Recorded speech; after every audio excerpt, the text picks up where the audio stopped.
G'day ladies and gents, welcome to War Thunder with Mags and welcome aboard the LA-174. So first things first, today's custom skin was created by Bowenabc. It's based on the Parade skin for the Yak 3P and the Yak 15P. The Parade skin is available on War Thunder Live, links in the video description. So the LA-174, it's been almost 11 months since this aircraft was very first introduced into the game. I unlocked this plane within hours of it going live, back on its original release. And it's taken all that time for me to finally get around to Spade it. But here it finally is. This is my LA-174 Spade match, and this was a hell of a fight.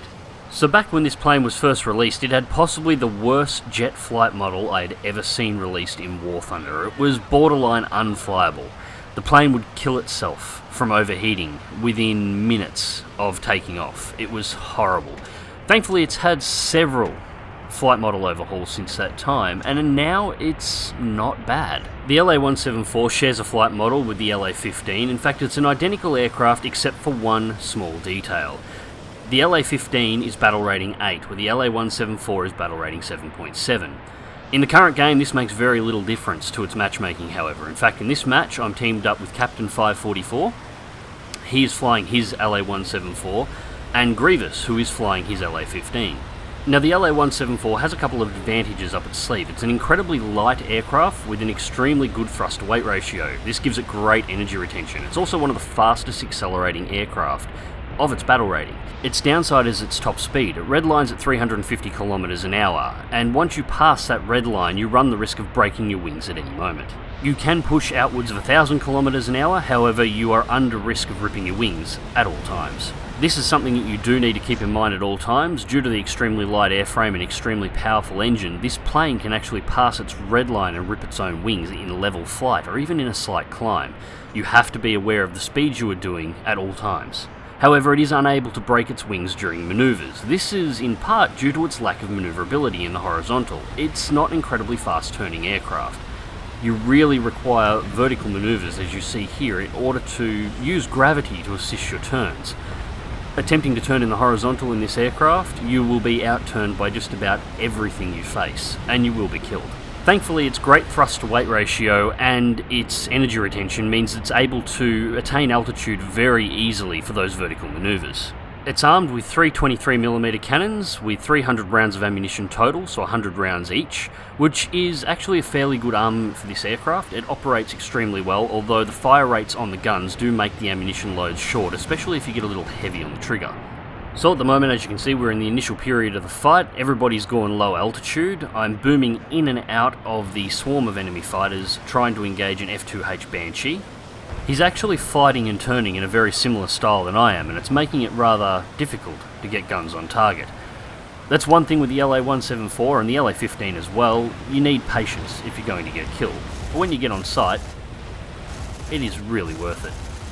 There we go, critical hit, fireballed, and he's out of the match, first kill. Take a swing at a second Banshee as it goes past. Now I'm already down to 130 rounds of ammunition, so I've blown half of my ammo load just getting that one kill. As I said a moment ago, the 23mm cannons really do have a high rate of fire, and they really do eat through that ammunition fast, so trigger discipline at all times. Now Captain 544 has just taken a hit from this Banshee. I'm trying to clear his tail. He's not out yet, and I want to make sure he stays that way. I want him to stay up in the fight.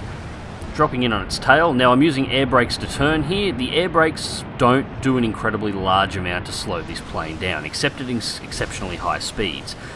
I use them like I use the air brakes on the MiG-15 to increase maneuverability. Now the Banshee's backed off. I suffered a small keyboard failure at this point. I hit the retract air brake button, but they didn't actually retract and I didn't notice straight away, so I am actually killing my speed a little bit, but as you can see, it's only slightly slowing me down. I'll get that speed back extremely quickly.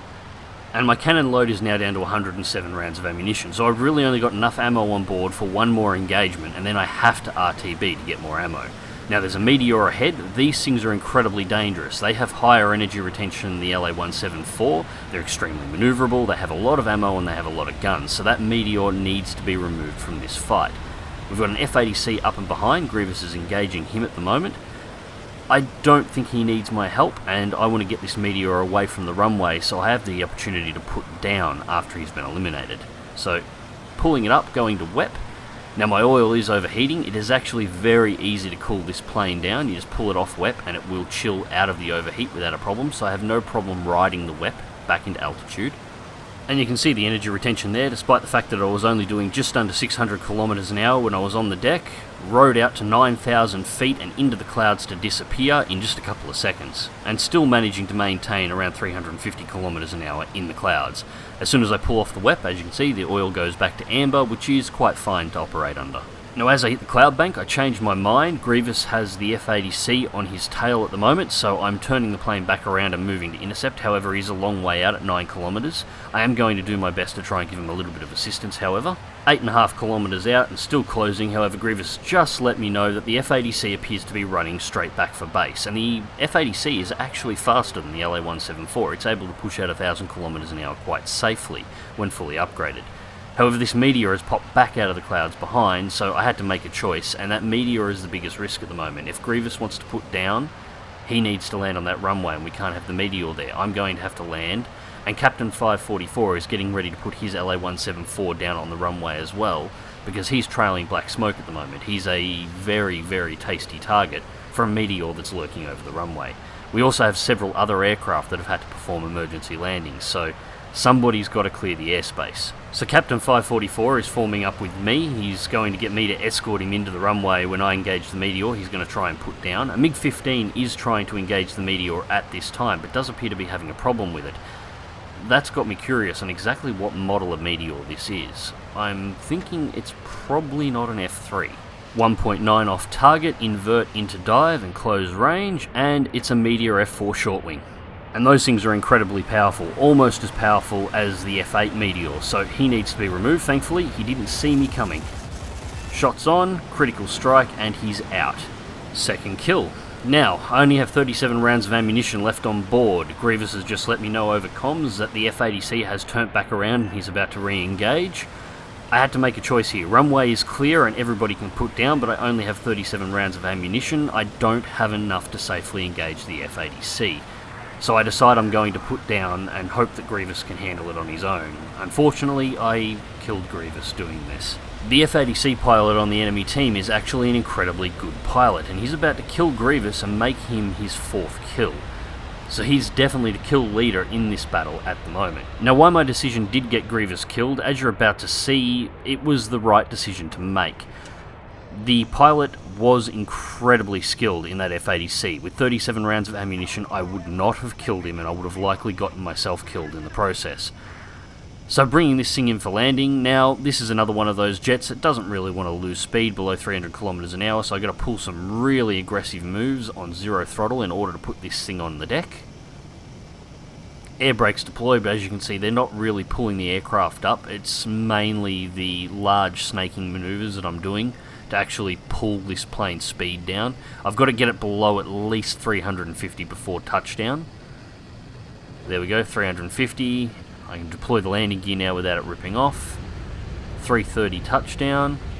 And this is important, you've got to keep the landing flaps folded up. If you try and touch this plane down with them deployed, the ground effect will keep you floating the entire length of the runway. Use the last of my cannon ammunition as a cannon brake just to make sure I'm going to pull down fast enough. And if we look off in the background here, we see Grievous going down. The F-80C has taken him out.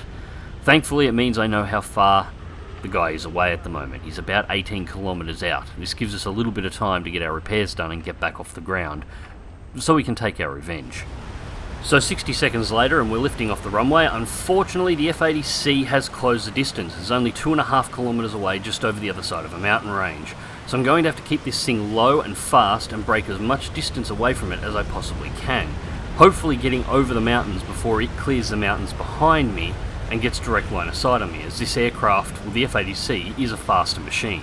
Now, the F-80C doesn't lock onto me, but he sees Captain 544 taking off on the runway. I'm going to have to bring it around the back of this mountain and close distance and try and save my wingman. Unfortunately, I had very little chance to do so. As I'm bringing it around the back of the mountain, Captain has barely cleared the runway, and the F-80C is right on top of him. And IL-28 is desperately trying to give him some cover as well, but LA-174 on fire and Captain is out of the battle. I try and take advantage of the F-80C's unstable turn and get it in head-on. Unfortunately, the shots miss, he banks away, I do as well. I take it into the vertical and I bring it back around. Now, as I said earlier, the F-80C pilot is incredibly skilled. He's using the aircraft's superior speed to break a gap so he can choose when to engage next.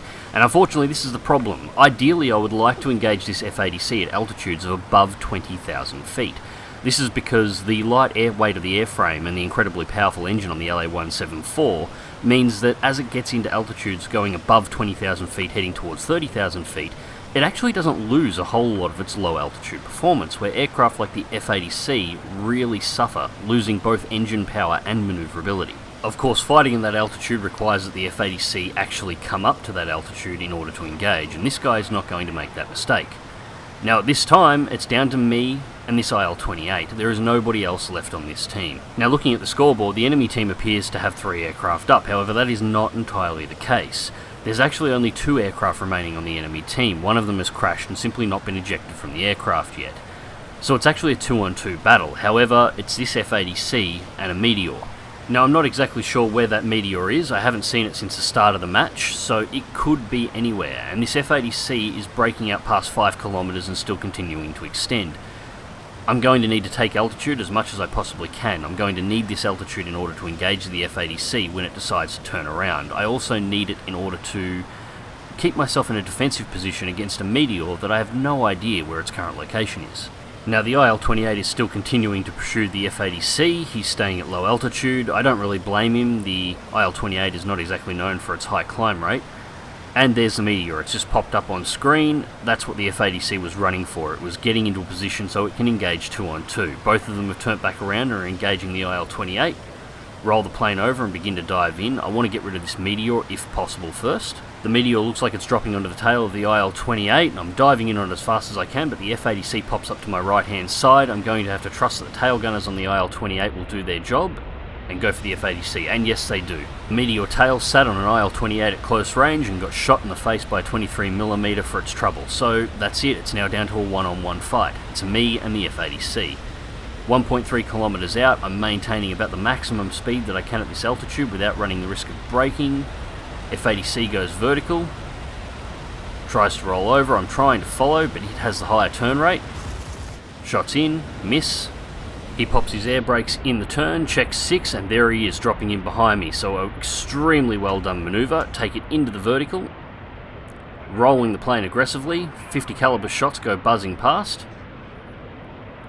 Continuing to roll, invert to ground. I need to get as much airspeed up as I can, trying to duck back underneath him. Now he is more manoeuvrable at this altitude. He should have no problems keeping on my tail, however it looks like he has broken off. And he has. He's just spotted the IL-28 in the distance. It was getting ready to attack ground targets, so he's moved in to try and eliminate it next. Because that IL-28 is actually the linchpin for this entire match. If the F-80C gets too deeply involved in a dogfight with me, that IL-28 can go through and bomb out all the ground targets, turning the match completely around. Now it does look like he got a good shot into the IL-28's left engine. It's trailing smoke and heading back for the runway. However, he hasn't bothered to try and turn around as I've managed to take altitude back at 7,500 feet. I'm sitting above him now. This is the last place he wants to engage me at. Putting the nose down, keeping the WEP on, trying to keep my airspeed as high as I can. If I can keep the airspeed above 600 kilometers an hour, this plane shouldn't overheat at all, even running nearly perma-WEP. It should just sitting in the amber. Cuts in underneath, fire a burst. I'm not going to be able to pull through and follow him, so take it straight out the other side. Go back into the vertical as he's turning around to dive over. Air brakes and combat flaps to tighten my turn as much as I possibly can to avoid his guns. Thankfully just managed to avoid him. Take it back into the vertical, refold the air brakes and flaps back up, roll the plane aggressively, redeploy the air brakes and combat flaps. Trying to cut in and over underneath. I'm trying to make him overextend, lose wide and drop in below. Fold it back up, back into the vertical again. Roll it over again. F-80C is all over me and you can see how much more manoeuvrability it's got. Unfortunately I don't have the opportunity to break distance at this point. I've got to try and get him to overshoot so I can fall in on his tail. Flaps and air brakes refolded, come back in, F-80C is up and behind, back through the vertical, and he's breaking distance again.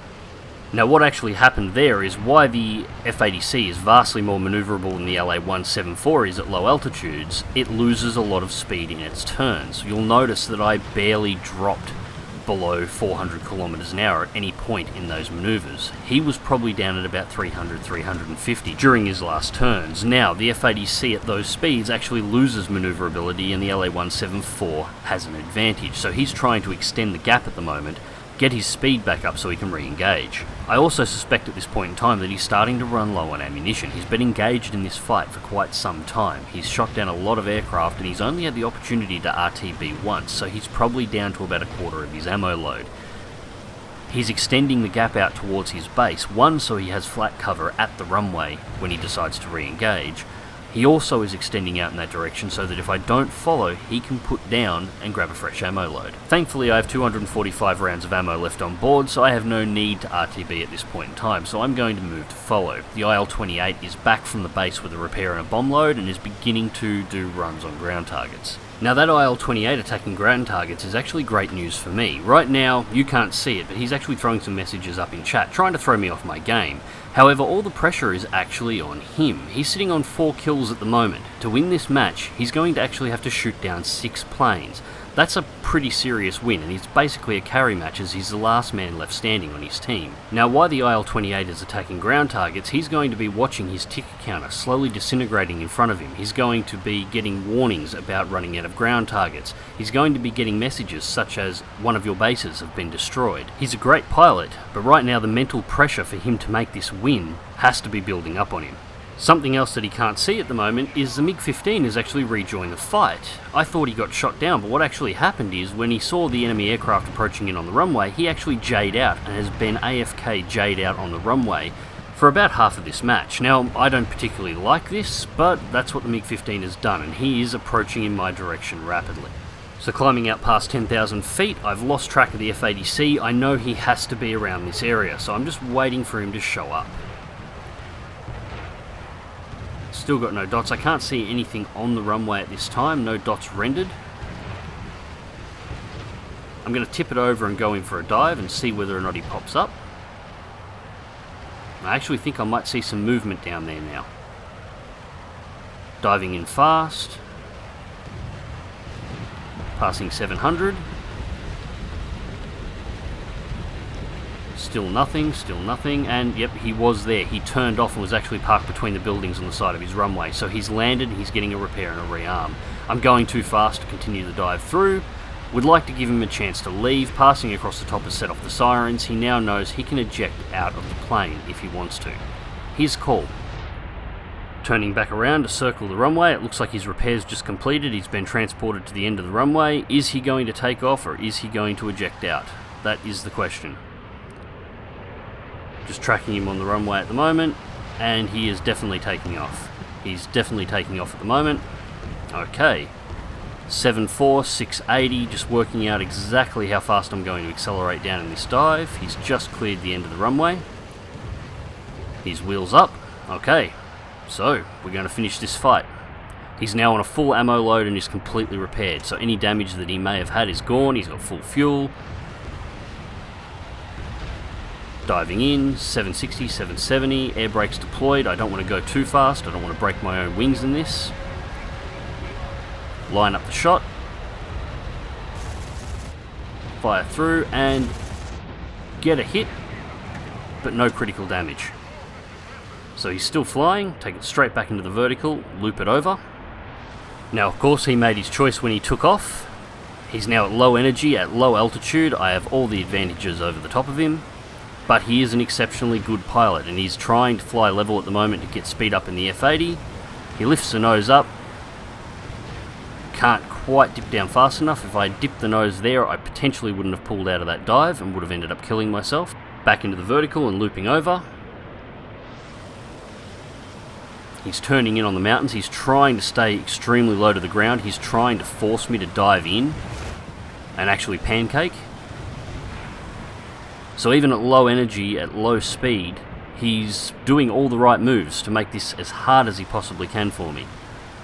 Bring it back around again. I'm watching the smoke trailing out of the back of his plane at the moment. That's got to be doing wonders for his engine. It's got to be starting to overheat, putting the pressure back on him again. I'm not going to be able to get an angle, so over the top of the mountains, fold her up and back into the vertical again. I do have to give it to Dirty Bunny in this F-80C. He is giving it everything it's got at the moment. He's flying his plane like an absolute master and making this a nightmare for me. He knows exactly where to put it to make this difficult on the LA-174. I can't aggressively dive in with him. I can't drop speed. He'll beat me in a turn fight. If I dive in too aggressively, I'll never pull out. Now he takes altitude and brings it back around. He almost gets his gun on me here. I pop air brakes. Just managed to loop out of the side of his guns. He turns back in again. I rip it over to go underneath him, keep the flaps on, fold the flaps up, retract the air brakes and take it back into a climb. He's back down on the mountain. It was very close there. That was beautifully done. Unfortunately, he blew a lot of his energy in that turn and has had to drop in below me. I bring the plane back around and this is where it's going to end. For all the maneuvers, we couldn't get on one another's 6, so it goes into a head-on. 50 cals versus 23mm, and I shoot straighter. There's the kill, third kill for the match, and game over. So, 3 kills for the team, and 1 AAA that I popped before the match ended. Fighter Rescuer, Avenger, Professional, Shadow Strike Streak, Win Streak, Final Blow, and the Best Squad. 62,383 silver lines. It was a second place match with the IL-28 taking first, bombing out all the enemy bases, and there's my new 23mm cannons unlocked and the final upgrade for the LA-174 with 9,410 modification research points. And an absolutely epic finish to another Jet Spade. I want to say a special thank you out there to Dirty Bunny for giving me a absolutely amazing fight. It's battles like that that I play War Thunder for. I just relish them. They are few and far between, but when they happen, they are some of the best fun you can have in this game. And the LA-174, it's not bad anymore. I actually enjoy flying it. It definitely has a few issues. It's definitely in the high difficulty level when it comes to aircraft within the game. The LA-15 sits in exactly the same area as it shares exactly the same flight model, but it is great fun to use, and when it all works, it just works. Anyways, ladies and gents, hope you enjoyed the video. Click like if you do, subscribe if you want to see more. Fly smart, fly safe, and I'll catch you in the skies.